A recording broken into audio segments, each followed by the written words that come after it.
Hello there, I'm Francis Reddy.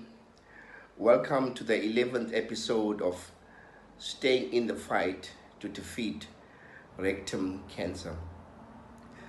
Please be reminded that this recording is a journey of mine whilst being diagnosed with cancer.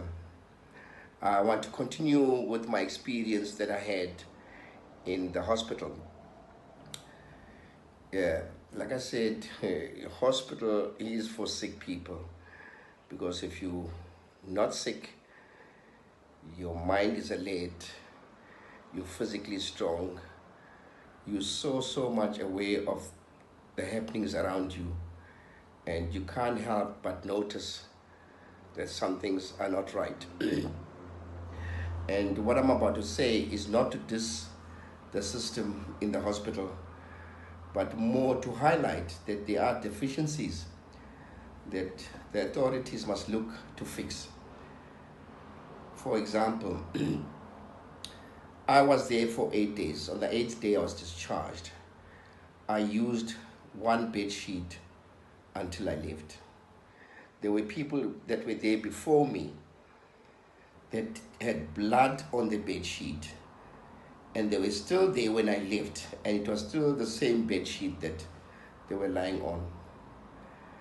And hardly anybody had any hospital clothes on them, because those that were given were ill-fitting, the tops were too tight, the pants were falling off people. So most people had their own private clothes. Those that didn't have slept bare-bodied, and it was just chaos. You know, if you walked in, you wouldn't know whether this is a hospital. When it came to that part of the hospital, the clothing, yeah, it was in disarray, I must admit. And it doesn't augur well for the system.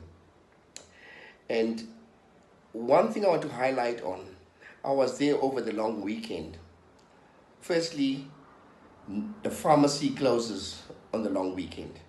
So in other words, any critical medication that's needed from the pharmacy, you can't get.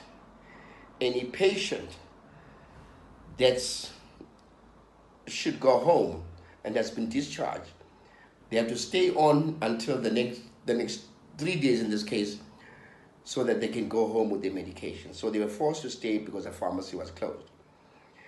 And when I asked the nurse, I said, how come? Why is this happening?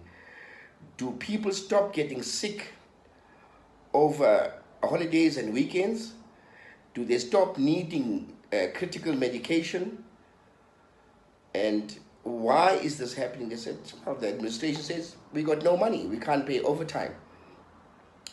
This is really penny wise, pound foolish. You know, you're dealing with people's lives here.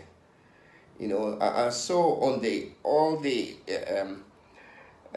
charts and big charts on the corridors where the hospital PR says a patient has a right to dignity and access to medical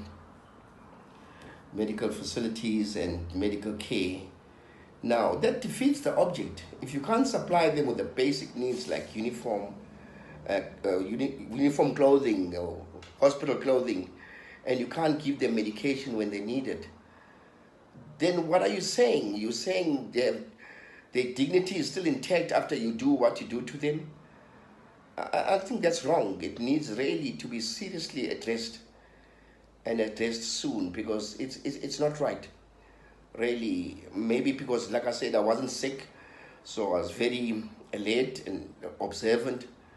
But yeah, I'm just highlighting that there are problems in hospitals, and they need to be fixed. And the way it's going on now, really, guys, this is not on. This is not on. I'm not being overcritical, but I'm just noting down what I saw, and I'm sharing my experience that I had in the hospital. Thank you. Bye.